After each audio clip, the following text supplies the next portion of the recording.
श्री राधे राधे दोस्तों, आपका मेरे चैनल श्री जी में स्वागत है।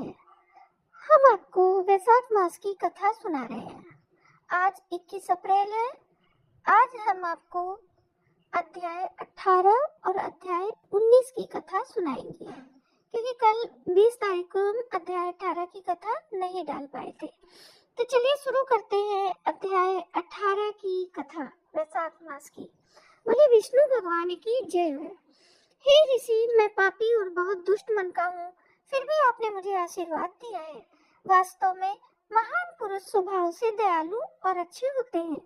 मैं नीच कुल का शिकारी, आपके जैसा मन कहाँ है। हम दोनों में कितना अंतर है। मैं केवल आपके उत्तम आशीर्वादों को ही महत्व देता हूँ। हे धर्मात्मा, मैं आपके मार्गदर्शन और शिक्षा का पात्र हूँ। हे सम्मानदाता, मैं आपकी कृपा का पात्र हूँ। मुझे आशीर्वाद मिले, मैं आपका पुत्र हूँ। हे दया के भंडार, मुझ पर दया कीजिए, ताकि मुझ में ये दुष्ट प्रवृत्ति ना रहे, जो हानिकारक और प्रतिकूल परिणाम लाती है। अच्छे लोगों के साथ रहने से किसी को कभी कोई कष्ट नहीं होता। अतः हे ब्राह्मण, मुझे ऐसे ज्ञानवर्धक वचनों से प्रबुद्ध कीजिए, जो पापों का नाश करते हो, जिससे मोक्ष की इच्छा रखने वाले निश्चय ही सांसारिक अस्तित्व के सागर को पार कर सके। निष्पक्ष मन वाले सभी जीवित प्राणियों के प्रति दया और करुणा से परिपूर्ण, सम्मानित और धर्मनिष्ठ पुरुषों के मामले में कोई भी नीच और तुच्छ या उच्च और उत्कृष्ट नहीं होता।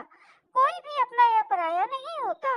जो कोई भी मानसिक एकाग्रता से विचार करता है और मानसिक शुद्धता के साधनों के बारे में पूछताछ करता है, और जो पश्चाताप करता है, भले वो सभी दोषों से दूषित हो और भले ही वो सभी पवित्र अनुष्ठानों से वंचित हो, जब भी वो अपने गुरुओं से इस बारे में पूछता है, तो वे उसे तुरंत वो ज्ञान प्रदान करते हैं, जो निश्चित रूप से उससे सांसारिक अस्तित्व से मुक्त करता है। जिस प्रकार गंगा मनुष्यों के पापों के नाश का कारण है, उसी प्रकार धर्मपरायण और कुलीन व्यक्तियों को मूर्ख और मंद बुद्धि लोगों का स्वाभाविक उद्धारक घोषित किया जाता है। हे दयालु, अपने भक्तों के प्रति कृपालु, मुझे ज्ञान प्रदान करने में संकोच न करें, क्योंकि मुझे आपकी सेवा करने की इच्छा है। मैंने आपको प्रणाम किया है और आपके संपर्क से मैं पवित्र हो गया हूँ। शिकारी की ये बातें सुनकर ऋषि एक बार फिर आश्चर्यचकित हो गए। उत्कृष्ट उत्कृष्ट कहते हुए उन्होंने इन पवित्र अनुष्ठानों के बारे में बताया। शंख मुनि ने कहा, हे शिकारी, यदि तुम कल्याण चाहते हो तो वैशाख माह में इन पवित्र अनुष्ठानों का पालन करो। ये उत्तम है और विष्णु को प्रसन्न करते हैं। ये भक्तों को सांसारिक अस्तित्व के सागर से मुक्ति दिलाते हैं। यहाँ भीषण गर्मी पड़ रही है, ना तो छाया है ना ही पानी, इसलिए हम किसी और जगह जाएंगे जहाँ भरपूर छाया हो। पानी पीने के बाद मैं छाया में जाऊंगा।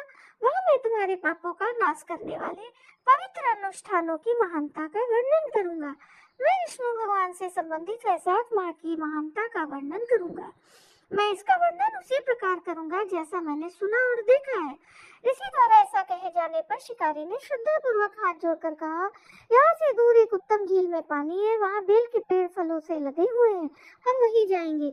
इसमें कोई संदेह नहीं कि आप संतुष्ट होंगे।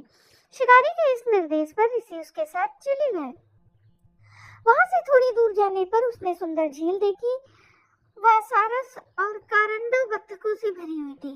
लाल हंसों ने उसे और भी आकर्षक बना दिया था। चारों ओर हंस, सारस, बत्तखें, सारस और आदि मौजूद थे, जिससे वो बेहद भव्य लग रही थी।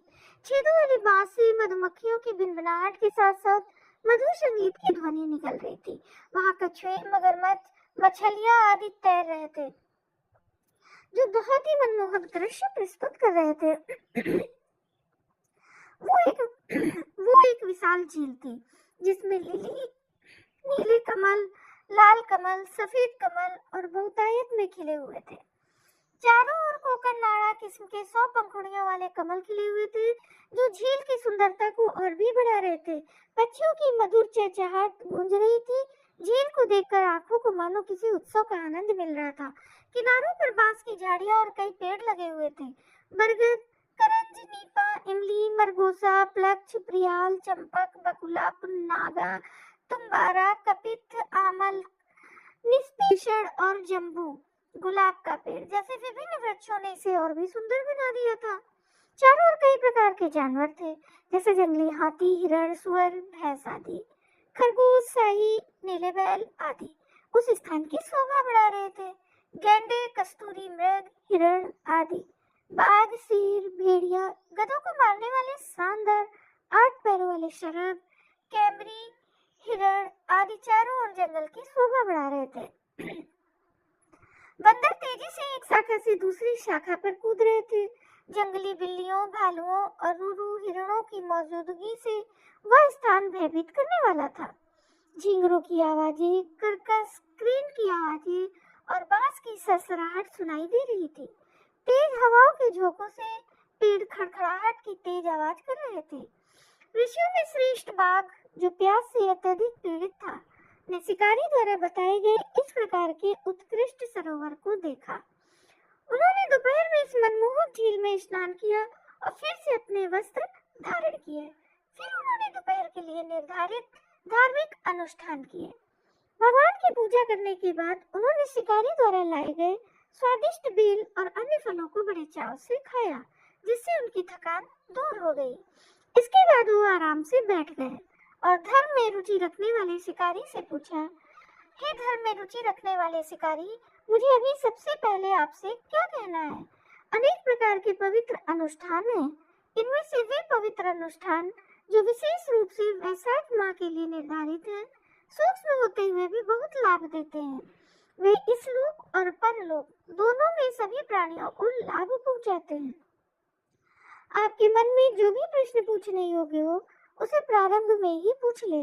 उस ऋषि द्वारा ऐसा कहे जाने पर शिकारी ने श्रद्धा पूर्वक हाथ जोड़कर कहा, वो कौन सा कर्म था जिसके फलस्वरूप मुझे तमोगुण से परिपूर्ण शिकारी का यह जन्म मिला? इस प्रवृत्ति का कारण क्या है?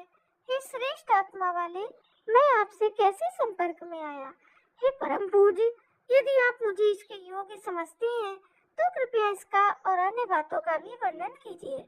इस प्रकार निवेदन किए जाने पर शंख नामक महान ऋषि ने एक बार फिर बादल के समान राजसी स्वर में वाणी उठाई।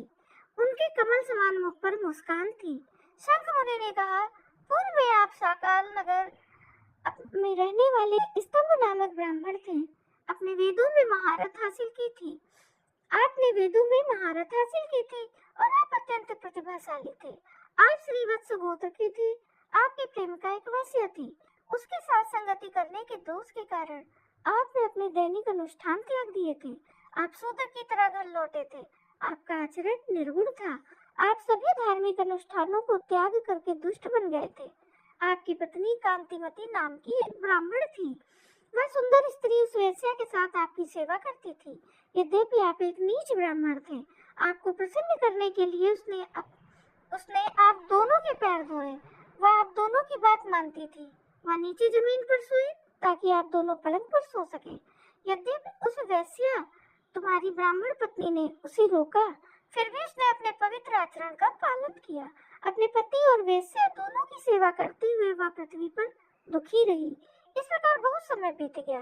एक दिन पति ने मूली के साथ मांस दाल का सेवन किया। शूद्रों की प्रथा का पालन करते हुए उन्होंने तिल के बीजों के साथ मिश्रित निष्पाव दाल का भी सेवन किया। इन अस्वास्थ्यकर चीजों के सेवन से उन्हें उल्टी और दस्त हो गए। भोजन की अस्वास्थ्यकरता के कारण वो गुदा फिस्टूला नामक एक भयानक बीमारी के शिकार हो गए। उस बीमारी के कारण ऐसा प्रतीत होता था मानो दिन रात जल रहा हो। जब तक घर में पर्याप्त धन दौलत थी, वैश्या वहीं रही। लेकिन उसके धन दौलत से वंचित होने के बाद वह उसके घर में नहीं रही। वह क्रूर निर्दयी वैश्या चली गई और किसी के साथ रहने लगी। बीमारी से बहुत पीड़ित, दर्द से व्याकुल मन से उसने अपनी पत्नी से दयनीय स्वर में रोते हुए कहा, हे दयालु महिला, मेरी रक्षा करो। हालांकि मैं एक वेश्या के प्रति आसक्ति के कारण निर्दयी हो गया था। हे पवित्र और सुंदर महिला, मैंने अब तक आपकी कोई सहायता नहीं की है। हे दयालु महिला, वो नीच पापी जो अपनी पत्नी का सम्मान नहीं करता, जो उसके सामने नतमस्तक होती है, 15 जन्मों में नपुंसक हो जाएगा। हे अत्यंत भाग्यशाली महिला, दिन रात मैं सम्मानित और बुढ़ी पुरुषों द्वारा निंदा का पात्र बनता हूँ, क्योंकि मैं मैंने आप जैसी पवित्र महिला का अनादर किया है, इसलिए मैं पापी गर्भ से पुनर्जन्म लूंगा। आपके अपमान से उत्पन्न क्रोध से मैं भीतर ही भीतर जल रहा हूँ।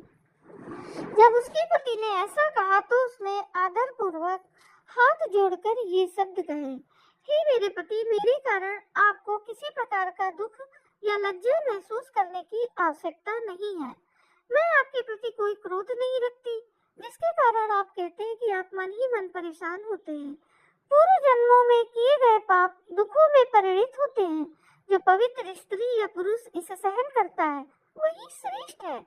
मैं निश्चित रूप से एक पापी स्त्री रही हूँ। यदि मैं पिछले जन्म में किए गए पापों का फल भोगती हूँ तो मुझे इससे कोई पश्चाताप या दुख नहीं होता। ऐसा कहकर उसने अपने पति की हर संभव मदद की। सुंदर रंगत वाली उस स्त्री ने अपने पिता और अन्य रिश्तेदारों से धन लाकर उसकी सहायता की। वो अपने पति को क्षीर सागर में निवास करने वाले भगवान विष्णु के समान मानती थी। वह दिन रात नियमित रूप से अपने पति के मूत्र और मल को धोती थी। वो अपने नाखूनों से धीरे धीरे अल्सर से कीड़े निकालती थी। न रात को न दिन में उस श्वेत रंगी स्त्री को एक पल भी नींद नहीं आई। अपने पति के दुख से दुखी और निराश होकर उसने कहा, प्रसिद्ध देव और पितरों से प्रार्थना है कि वे मेरे पति की रक्षा करें। वे मेरे पति के पापों का निवारण करें और उन्हें रोगों से मुक्त करें। अपने पति के स्वास्थ्य के लिए मैं चंडिका को भैंस के दूध के साथ मिश्रित उत्तम और अच्छी तरह से पका हुआ रक्त और मांस युक्त भोजन अर्पित करूंगी। मैं श्रेष्ठ आत्मा वाले विघ्नेश के लिए मोदक मिठाई तैयार करवाऊंगी। मैं शनिवार को 10 व्रत रखूंगी। मैं मीठे व्यंजन नहीं खाऊंगी। मैं घी का प्रयोग नहीं करूंगी। मैं अपने शरीर पर तेल नहीं लगाऊंगी। निस्संदेह मैं इसी प्रकार रहूंगी। मेरे पति 100 वर्ष तक रोग मुक्त हो रहे। वह सज्जन महिला हर रोज जब गाड़ी गुजरती थी तो इसी तरह कहती थी। फिर वैशाख माह के एक दिन शाम को देवला नाम का एक श्रेष्ठ ऋषि अपने निवास पर आया। वह गर्मी से व्याकुल था। उस समय उसकी पत्नी ने कहा, चिकित्सक हमारे घर आए हैं, इसलिए बीमारी दूर हो जाएगी। मैंने इनका आतिथ्य सत्कार करूंगी। यह जानते हुए कि आपको धार्मिक कार्यों से परहेज है, उसने आपको छल से बुलाया और उसे चिकित्सक बताकर अंदर ले आई। ऋषि के पैर धोकर उसने वह जल आपके सिर पर छिड़क दिया। आपसे प्रेरित होकर उसने शाम को गर्मी से व्याकुल उस नेक आत्मा को मीठा पेय पिलाया। इससे उसकी सारी गर्मी दूर हो गई। सुबह जब सूरज निकला तो ऋषि अपने रास्ते पर वापस चले गए। फिर थोड़ी देर बाद ही आपको सन्निपात, शरीर के सभी दोषों का संयुक्त विकार का दौरा पड़ा। जब वह 3 तीखे पदार्थ अदरक, काली मिर्च और लंबी मिर्च दे रही थी तब पति ने उसकी उंगली काट ली। उसके दोनों दांत, ऊपरी और निचले, अचानक आपस में मिल गए। कोमल उंगली पति के मुंह में ही रह गई। उंगली काटने के बाद पति उस सुंदर वेश्या के बारे में सोचते हुए उत्तम पलंग पर ही मर गया। पति की मृत्यु का पता चलने पर आपकी पत्नी कांतिमती ने अपनी चूड़ियां बेचकर ईंधन खरीदा। उस पवित्र स्त्री ने अपने पति के शव को बीच में रखकर चिता बनाई। उसने अपने हाथों से उसे गले लगाया, अपने पैरों को उसके पैरों से मिलाया, अपना चेहरा उसके चेहरे से लगाया, अपनी छाती उसकी छाती से सटाई और अपना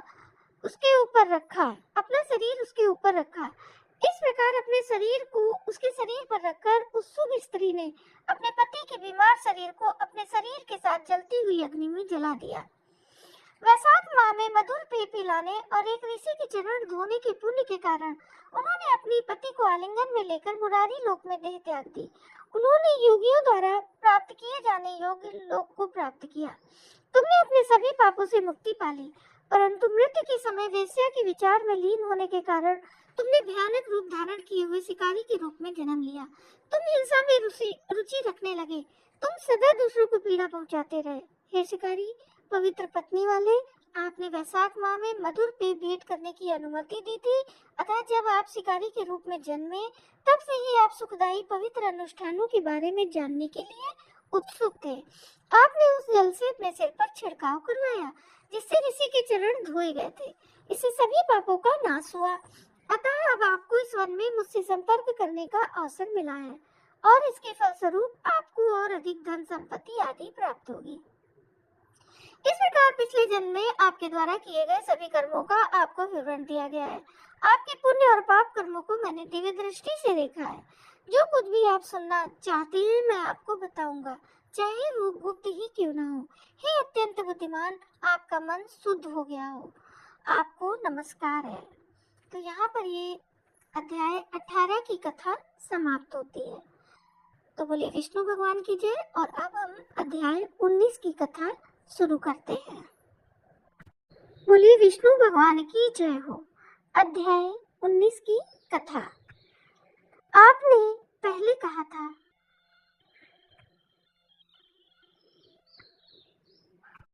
अध्याय 19 की कथा। चलिए शुरू करते हैं। बोलिए विष्णु भगवान की जय हो। शिकारी ने कहा, आपने पहले कहा था कि भगवान के उत्तम धार्मिक अनुष्ठान विष्णु भगवान को ध्यान में रखकर किए जाने चाहिए और वैशाख अनुष्ठान भी उनमें से एक है। हे ब्राह्मण, विष्णु का स्वरूप क्या है, उनका विशिष्ट गुण क्या है, उनके अस्तित्व का प्रमाण क्या है, इस महान भगवान को किसके द्वारा जाना जा सकता है। विष्णु के धार्मिक अनुष्ठान किस प्रकार के हैं, हरि किस अनुष्ठान से प्रसन्न होते हैं। हे अत्यंत बुद्धिमान ब्राह्मण, मुझे अपने सेवक को इसका उत्तर दीजिए।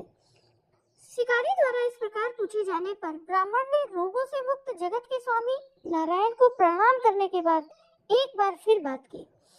शंख मुनि ने कहा, हे शिकारी सुनो, मैं विष्णु के स्वरूप का वर्णन करूंगा।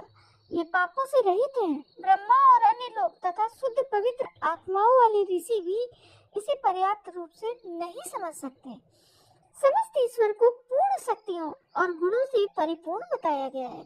ईश्वर जिसका अस्तित्व ज्ञान और आनंद से युक्त है, गुणों से रहित है, वो कलाओं भागों से रहित है, अनंत है। यह संपूर्ण ब्रह्मांड जिसमें चल और अचल प्राणी शामिल है, हमेशा ही ऐसा ही रहा है, अर्थात यह आरंभ से ही विद्यमान है। भगवान इस ब्रह्मांड की सभी इच्छाओं और आशाओं के आधार हैं। यह ब्रह्मांड सदा भगवान के नियंत्रण में रहता है। अब मैं तुम्हें परम आत्मा ब्रह्म के गुण बताऊंगा। उन्हें विष्णु कहा जाता है। उनसे ही ये सब उत्पन्न होते हैं। उत्पत्ति, पालन पोषण, संहार, पुनरावृत्ति, नियंत्रण, ज्ञान बंधन, मोक्ष और जीविका। इस भगवान को ब्रह्म भी कहा जाता है। ज्ञानी ऋषि उन्हें पूजते हैं। वे उन्हें साक्षात ब्रह्म कहते हैं। बाद में ब्रह्म और अन्य को भी यही कहा जाने लगा। ब्रह्मा शब्द और उसके गुण धर्मों का अर्थ सृष्टिकर्ता आदि के रूप में ज्ञात है। ब्रह्मा का दर्जा किसी और को प्राप्त नहीं है, क्योंकि उनके पास उनकी शक्ति का केवल एक अंश ही है। इस महान भगवान के जन्म आदि का ज्ञान केवल शास्त्रों के माध्यम से ही प्राप्त किया जा सकता है। हे अत्यंत बुद्धिमान, शास्त्र ग्रंथ वेद स्मृतियां पुराण हैं, जिनमें वेद और स्मृतियां समाहित हैं। इतिहास, महाकाव्य कथाएं, पौराणिक कथाएं, पंचरात्र और भारत है। महाविष्णु को केवल इन्हीं के माध्यम से जाना जा सकता है, किसी और चीज से नहीं। जो व्यक्ति वेदों से परिचित नहीं है, वो विष्णु के बारे में कहीं भी विचार नहीं कर सकता। ना तो इंद्रियों के माध्यम से, ना ही अनुमानों के माध्यम से, ना ही तर्कों के माध्यम से भगवान नारायण को जानना संभव है। जो शाश्वत भगवान है और जिन्हें केवल वेदों के माध्यम से ही जाना जा सकता है। जो व्यक्ति हमेशा उनके नियंत्रण में रहते हैं, वे अपनी बौद्धिक उपलब्धि के अनुसार उनके अच्छे गुणों, अभिव्यक्तियों और गतिविधियों को जानकर मुक्त हो जाते हैं। विष्णु भगवान की शक्ति इन्हीं सभी में विद्यमान है। देव, ऋषि, पितृ और माता, ये शक्ति इन सभी में तुलनात्मक रूप से कम या ज्यादा होगी। शुरुआत में ही व्यक्ति को बोध, मौखिक गवाही और अनुमान के माध्यम से शक्ति, ज्ञान और सुख के संदर्भ में उत्कृष्ट व्यक्ति को समझना चाहिए। राक्षस, भूत उससे 100 गुना श्रेष्ठ है। ये जानना चाहिए कि वो ज्ञान आदि से परिपूर्ण है। मनुष्य और गंधर्व भूत से 100 गुना श्रेष्ठ है। जो देवता स्वयं को तत्वों के समान मानते हैं, उन्हें अपने से श्रेष्ठ समझना चाहिए। 7 ऋषि उन देवताओं से कहीं अधिक श्रेष्ठ हैं, जो स्वयं को तत्वों के समान मानते हैं। अग्नि 7 ऋषियों से श्रेष्ठ है। सूर्य और अन्य अग्नि से श्रेष्ठ है। गुरु सूर्य से श्रेष्ठ है। प्राणवायु गुरु से श्रेष्ठ है। महाशक्तिशाली इंद्र प्राण से श्रेष्ठ है। देवी गिरिजा इंद्र से श्रेष्ठ है। शंभु जो ब्रह्मांड के जनक है, देवी से श्रेष्ठ है। बुद्धि, ब्रह्मांडीय बुद्धि, महान देवी व्यक्तिगत बुद्धि से श्रेष्ठ है और प्राण शक्ति में बुद्धि से श्रेष्ठ है। प्राण से बढ़कर कुछ भी नहीं है। सब कुछ प्राण में ही स्थापित है। यह ब्रह्मांड प्राण से ही उत्पन्न हुआ है। इस ब्रह्मांड की आत्मा प्राण है। ये सब दृश्यमान जगत मानो प्राण से जुड़ा हुआ है। ये केवल प्राण के द्वारा ही सक्रिय है। कहते हैं कि ये सब कुछ का आधार है और नीले बादल के समान तेज है। ये सूत्र है जो सब कुछ क्रियाशील बनाता है। यह प्राण केवल लक्ष्मी की एक दृष्टि से ही जीवित रहता है। उस लक्ष्मी को देवों के स्वामी की कृपा का अंश प्राप्त होता है। विष्णु से बड़ा कोई नहीं है और ना ही किसी भी रूप में उनके बराबर कोई है। शिकारी ने पूछा, ऋषभ प्राण सूत्र किस प्रकार व्यक्तिगत आत्माओं से श्रेष्ठ हो गया? ये बात निश्चित रूप से कैसे कही जा सकती है? हे परम पूज्य, प्राण की श्रेष्ठता क्या है? हे ब्राह्मण, ये भी स्पष्ट कीजिए, भगवान प्राण से श्रेष्ठ कैसे हैं? तब शंख मुनि ने कहा, हे शिकारी सुनो, मैं तुम्हें वो सब बताऊंगा जो तुमने सभी जीवों व्यक्तिगत आत्माओं में प्राण की श्रेष्ठता के संबंध के लिए गए निर्णय के बारे में पूछा है। पूर्व में पद्म काल में शाश्वत भगवान नारायण जनार्दन ने ब्रह्मा से शुरू करते हुए देवताओं की रचना की और इस प्रकार कहा, हे श्रेष्ठ देवों, मैं ब्रह्मा देवता को इस साम्राज्य का आपका रक्षक और स्वामी नियुक्त करता हूँ। आप उस देव को अपना युवराज नियुक्त करें जो आपसे श्रेष्ठ हो, उत्तम नैतिक चरित्र से परिपूर्ण हो और वीरता, उदारता आदि गुणों से युक्त हो। भगवान द्वारा ऐसा कहे जाने पर शक्रों के नेतृत्व में सभी देवता आपस में बहस करने लगे। मैं ऐसा बनूंगा। फिर भी सब आपस में तर्क करने लगे। कुछ जानते थे कि सूर्यदेव सबसे महान है, कुछ कहते थे शकरा सबसे महान है, कुछ कहते थे शंकर सबसे महान है, कुछ कहते कि कामदेव सबसे महान है। कुछ चुप रहे। किसी निर्णय पर न पहुंच पाने के कारण वे नारायण के पास उनका निर्णय जानने के लिए गए। उनके सामने नतमस्तक होने के बाद सभी अमरजनों ने श्रद्धा पूर्वक हाथ जोड़कर कहा, हे महाविष्णु, हम सब ने इस विषय पर गहन विचार किया है। हम ये नहीं जानते कि हम सब में से कौन श्रेष्ठ देव हैं। आप ही अपना निर्णय बताइए, क्योंकि देव वास्तव में दुविधा में है। जब सभी अमर लोगों ने इस प्रकार निवेदन किया तो भगवान ने हंसते हुए कहा, ये वैराट शरीर है। जब वह इससे बाहर निकलता है तो यह शरीर गिर जाता है, जब वह शरीर में प्रवेश करता है तो यह उठ जाता है। अतः ये देवता निस्संदेह तुम सबसे श्रेष्ठ है और कोई दूसरा नहीं। ये सुनकर उन सब ने कहा, ऐसा ही हो। प्रारंभ में जयंत नामक प्रमुख सुर का पैर बाहर निकला। तब उन्होंने उसे लंगड़ा कहा। शरीर गिरा नहीं, वो चल न पाने के बावजूद सुनता, पीता, बोलता, सूंघता और देखता रहा। फिर दक्ष नामक कुलपति गुप्तांग से बाहर आया। तब उन्होंने उसे नपुंसक कहा। शरीर नहीं गिरा, वो सुनता, पीता, बोलता, सूंघता, देखता और चलता फिरता रहा।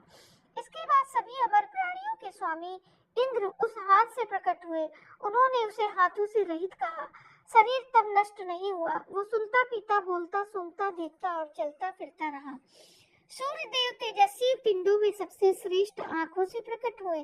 तब उन्होंने इसे एक आंख वाला अंधा कहा। शरीर नहीं गिरा, वो सुनता, पीता, बोलता, सूंघता, चलता रहा, लेकिन देख नहीं सका।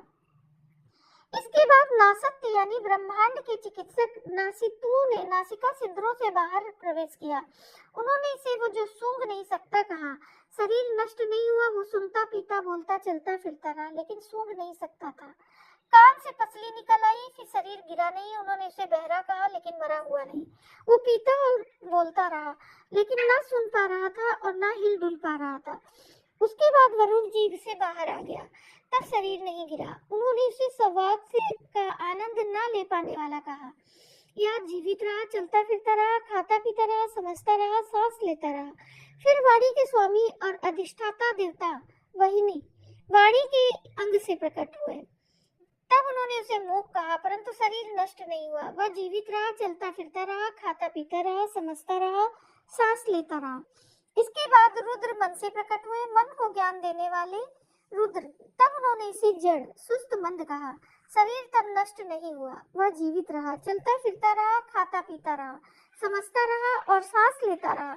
इसके बाद प्राण वायु से निकला। तब उन्हें पता चला कि वह मर चुका है। आश्चर्यचकित देवताओं ने इस प्रकार कहा, जो शरीर को पुनर्जीवित करेगा वही हम सब में श्रेष्ठ होगा, वही युवराज बनेगा। इसके बाद उन्होंने आपस में इस प्रकार समझौता किया। वे विधिवत रूप से सौ में प्रवेश कर गए। जयंत ने चरणों में प्रवेश किया, वो शरीर ऊपर नहीं उठा। दक्ष ने गुप्तांगों में प्रवेश किया, वो शरीर ऊपर नहीं उठा। इंद्र ने हाथों में प्रवेश किया, वो शरीर ऊपर नहीं उठा। सूर्य आंखों में प्रवेश कर गया, वह मृत शरीर उठ नहीं सका। दिशाएं कानों में प्रवेश कर गई, वो शरीर उठ नहीं पाया। वरुण जीभ में प्रवेश कर गए, वो शरीर उठ नहीं पाया। दिव्य चिकित्सक अश्वनी देव नाक में प्रवेश कर गए, वो शरीर उठ नहीं पाया। अग्निदेव वाणी में प्रवेश कर गए, वो शरीर उठ नहीं पाया। रुद्र मन में प्रवेश कर गए, लेकिन वो शरीर नहीं उठ पाया। इसके बाद अंत में प्राण ने प्रवेश किया, तब वो मृत शरीर उठ खड़ा हुआ। तब देवताओं ने ये निर्णय लिया कि प्राण भगवान शक्ति, ज्ञान, साहस, अनासक्ति और जीवन शैली में सभी देवताओं में श्रेष्ठ है। उन्होंने उन्हें युवराज की उपाधि दी। उन्होंने उक्त समान भजन का पाठन किया, क्योंकि वो उत्कृष्ट पालन पोषण का कारण थे। अतः समस्त ब्रह्मांड प्राण को ही अपना प्राण मानते हैं। चल और अचल प्राणियों से युक्त यह समस्त ब्रह्मांड सामर्थ्य से परिपूर्ण है। प्राण ही समस्त जगत के स्वामी है। इस ब्रह्मांड में प्राण से रहित कोई वस्तु नहीं है। प्राण से रहित वस्तु का कोई अस्तित्व नहीं है। प्राण से रहित वस्तु फल फूल नहीं सकती। प्राण के बिना कोई अस्तित्व नहीं है। प्राण के बिना कुछ भी जीवित नहीं रह सकता। इसलिए प्राण सभी जीवों से श्रेष्ठ है। ये शक्ति में कहीं अधिक श्रेष्ठ है। ये सभी आत्माओं का अंतर्निहित सार है। शास्त्रों में प्राण से श्रेष्ठ या उसके समतुल्य किसी भी वस्तु का उल्लेख पहले कभी नहीं मिलता। यद्यपि भगवान प्राण एक है, फिर भी वे अनेक रूपों में प्रकट होते हैं, क्योंकि उनके विभिन्न प्रभाव होते हैं। इसलिए प्राण को सर्वोच्च श्रेष्ठ कहा जाता है। प्राण की पूजा करने के इच्छुक लोग कहते हैं कि प्राण खेल खेल में सृष्टि की रचना, पालन पोषण और संहार करने में समर्थ है।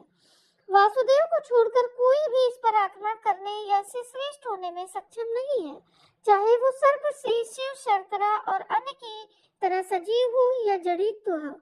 प्राण सभी देवताओं के साथ एक रूप है। वे सभी देवताओं की आत्मा है। वे वासुदेव के शाश्वत अनुयायी हैं। वे हमेशा विष्णु के नियंत्रण में रहते हैं। वो वासुदेव के विरुद्ध कुछ भी ना तो सुनता है और ना ही देखता है। रुद्र, इंद्र आदि प्रमुख सुरों सहित सभी देवता वासुदेव के विरुद्ध कार्य करते हैं, परंतु प्राण जो सर्वत्र विद्यमान है कभी वासुदेव का विरोध नहीं करता। अतः विद्वान कहते हैं प्राण ही विष्णु का बल है। महाविष्णु की महानता और विशेषताओं को जानने के बाद भक्त को सर्प की तरह अपने सूक्ष्म शरीर को त्याग देना चाहिए।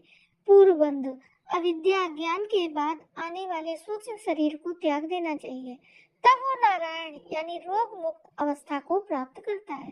शंख मुनि के वचन सुनकर शिकारी का मन प्रसन्न हो गया। उसने विनम्रता पूर्वक प्रणाम किया और ऋषि से एक बार फिर पूछा, हे ब्राह्मण, आपके महान प्राण जो इस जगत के जनक हैं, उनकी महिमा संसार में ज्ञात नहीं है। फिर भी देवताओं, ऋषियों, राजाओं और अन्य श्रेष्ठ आत्माओं की महिमा का वर्णन संसार में और पुराण में हजारों बार मिलता है।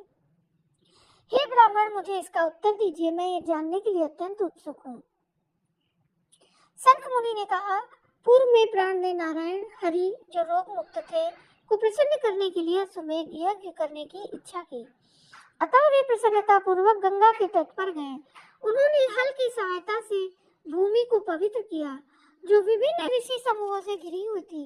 वहाँ कर्ण नामक एक ऋषि थे जो अपनी दिव्य ध्यान साधना के दौरान एक दीमक के टीले में छिपे हुए थे। उन्हें हल की सहायता से खोद कर निकाला गया। बाहर आकर वे क्रोधित होकर बोले।